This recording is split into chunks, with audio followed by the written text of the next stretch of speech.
한 마리의 표범이 한 마을 주거 지역에 나타났습니다. 사람들을 향해 달려드는 상황이 이어졌고 그때 한 용감한 주민이 맨손으로 표범을 바닥에 제압했습니다. 주변에 있던 마을 사람들도 빠르게 달려와 힘을 보탰습니다. 여러 주민들이 함께 대응한 끝에 이 표범은 마침내 움직임을 멈췄습니다. 하지만 맨손으로 표범을 막아선 남자는 표범에게 상처를 입은 상태였습니다. 상황이 심상치 않다는 것을 알아챈 주민들은 그를 서둘러 옮겼고 병원으로 보내 필요한 치료를 받게 했습니다. 한편 주민들은 표범을 그물로 안전하게 옮긴 뒤 우리 안에 보호했습니다. 이렇게 마을을 긴장하게 만든 상황은 마침내 마무리되었습니다. 한 마리 누는 안타깝게도 반마리의 치타 무리에게 포위되었습니다. 한 마리의 치타가 누를 쫓기 시작했고 놀란 누는 사방으로 달아나려 했습니다. 치타는 누의 목 주변을 붙잡았고 누는 필사적으로 몸부림쳤습니다. 하지만 긴 저항 끝에도 쉽게 벗어나지 못했습니다. 다미아리 치타의 협력은 누에게 큰 부담이 되었습니다. 그래도 누는 포기하지 않았습니다. 두 마리 치타가 누의 다리를 붙잡았고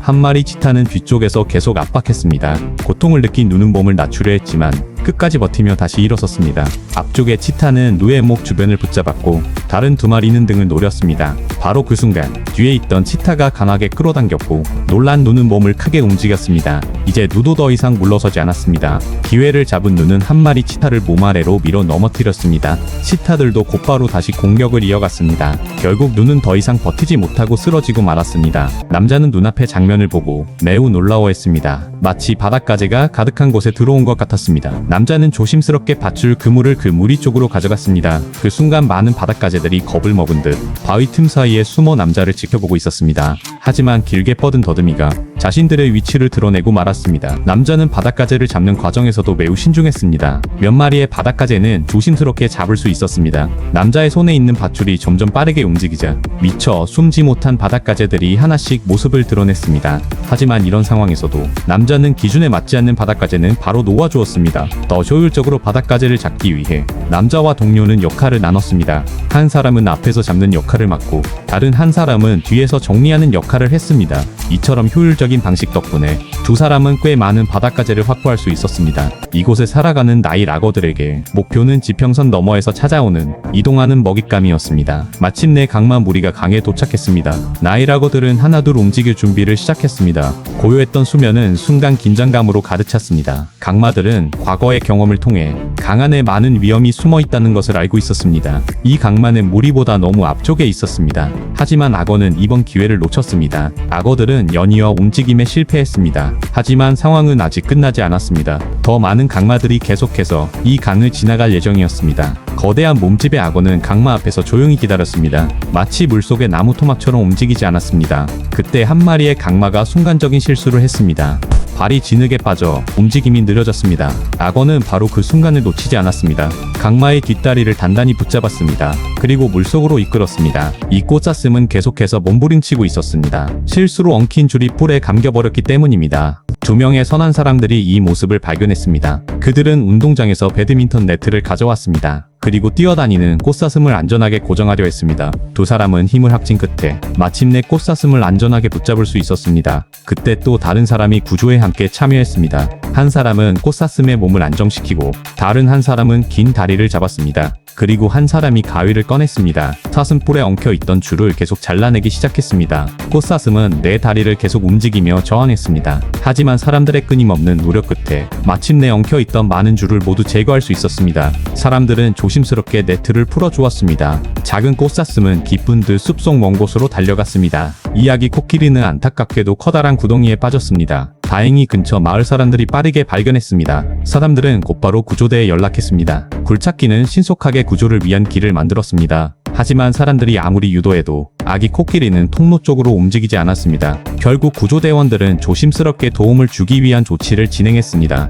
그리고 모두가 힘을 모아 아기 코끼리를 끌어올리기 시작했습니다. 아기 코끼리는 힘겹게 땅 위로 이동했습니다. 사람들은 다시 아기 코끼리가 힘을 낼 수 있도록 도왔습니다. 그리고 아기 코끼리의 귀를 흔들며 용기를 북돋아 주었습니다. 마침내 기대를 저버리지 않고 아기 코끼리는 힘겹게 일어섰습니다. 이후 구조대의 안내를 따라 천천히 뒤로 걸어 차량 안으로 들어갔습니다. 구조 작업은 무사히 마무리되었습니다. 두 마리의 수사자는 강을 건너기 위해 조심스럽게 준비하고 있었습니다. 조심스러운 움직임만 봐도 물속에 악어가 있을까 경계하고 있었습니다. 그래도 위험을 감수하고 빠르게 강을 지나가려 했습니다. 하지만 물에 들어간 지 얼마 지나지 않아 멀리 있던 악어가 두 사자를 발견했습니다. 악어는 갑자기 속도를 높여 사자에게 다가갔고 그중 한 마리에게 접근을 시도했습니다. 물속에서 악어의 움직임을 마주한 사자는 필사적으로 몸부림칠 수밖에 없었습니다. 뒤에 있던 다른 수사자는 바로 달려와 악어와 맞서기 시작했습니다. 구조된 사자는 놀랍게도 형제를 뒤로 한 채 뒤도 돌아보지 않고 왔던 방향으로 헤엄쳐갔습니다. 결국 물속에는 남겨진 사자만 홀로 악어와 마주하게 되었습니다. 다행히 치열한 대치 끝에 남은 사자도 무사히 강가로 올라올 수 있었습니다. 하지만 악어와 맞서는 과정에서 등 부위에 큰 상처를 입고 말았습니다. 초원의 육식 동물들은 쉽게 상대할 수 없는 존재들입니다. 화면 속 야생개들은 서로 협력하고 역할을 나누는 모습을 보여주었습니다. 왼쪽의 야생개는 영양의 움직임을 막기 위해 붙잡고 있었고 뒤쪽의 야생개들은 함께 힘을 보태며 압박했습니다. 그 순간 영양은 앞으로도 뒤로도 움직이기 어려운 상황에 놓였습니다. 다른 야생개들은 그 틈을 이용해 주변에서 계속 기회를 노렸습니다. 결국 영양은 점점 지쳐갔고 더 이상 쉽게 벗어나기 힘든 상황이 되었습니다. 야생개 무리는 끝까지 움직임을 놓치지 않았습니다. 앞쪽의 야생개들은 여전히 경계를 늦추지 않았습니다. 처음부터 이 대결의 결과는 쉽게 바뀌기 어려운 상황이었습니다. 포원의 생존 경쟁에서는 협력과 전략이 큰 힘이 됩니다. 한 마리의 어미 표범이 여러 마리의 들개들에게 둘러싸여 마른 나무 위에 갇히게 되었습니다. 이 순간 표범은 더욱 조심스럽게 상황을 지켜봐야 했습니다. 무리를 이룬 들개들은 나무 아래에서